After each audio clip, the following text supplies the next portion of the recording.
All right, I'm in love. This thing will pull this little tiny trailer, no big deal.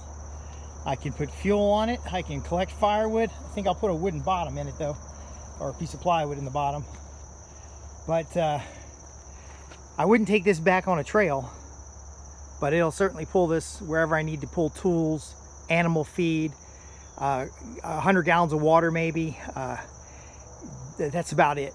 So one of the ideas we have, by the way, I'm Justin Hitt with Prosperity Homestead, is we got this really long hardscape road, is to basically fill up water and take it to the waterers that are off these lines.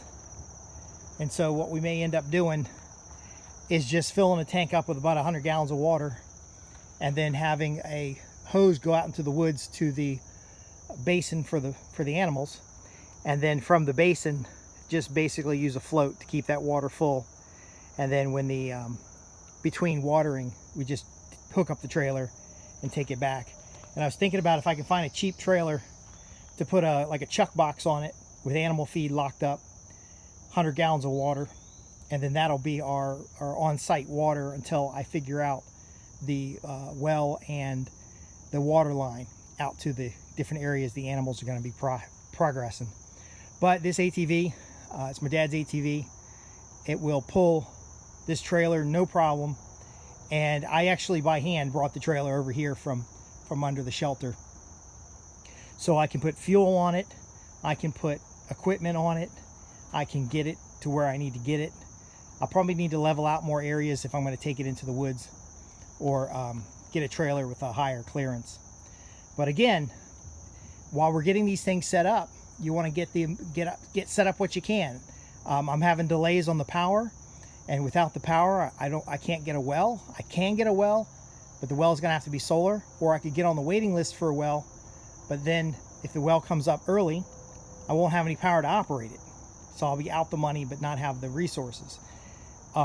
If the inspection comes through today, which is the second time it's been scheduled, then I'll go ahead and schedule the well, and then I can always fill up a tote on here. Now I can't fill up an IBC tote.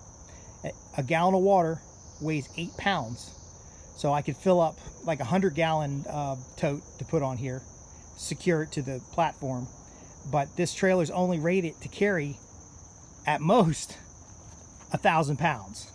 So, you know, if you put 100 gallons of water, that's 800 pounds of weight plus 50 to 100 pounds of feed. Then we're going to have a challenge. But on flat ground, I'm not going to have any issues. The majority of this road is pretty level. From the front of the road to the back, there's only a 40-foot elevation change. The road is less elevation change, but on the property altogether, it's 40 foot. And so an ATV will take things around. So I'm going to use the ATV today to get equipment over to the main site. Hopefully inspection comes through, and then we'll start looking at using this for water off the main road. I'm definitely going to be able to stack it up full of T-posts and fencing when we start getting the electric fence in. I'm pretty excited. I'm Justin Hitt from Prosperity Homestead. Thanks for being a part of this journey.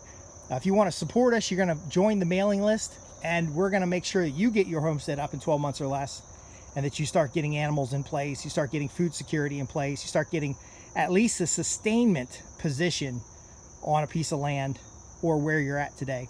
Thanks for watching. I'll see you next time. Ask your questions at www.prosperityhomestead.org.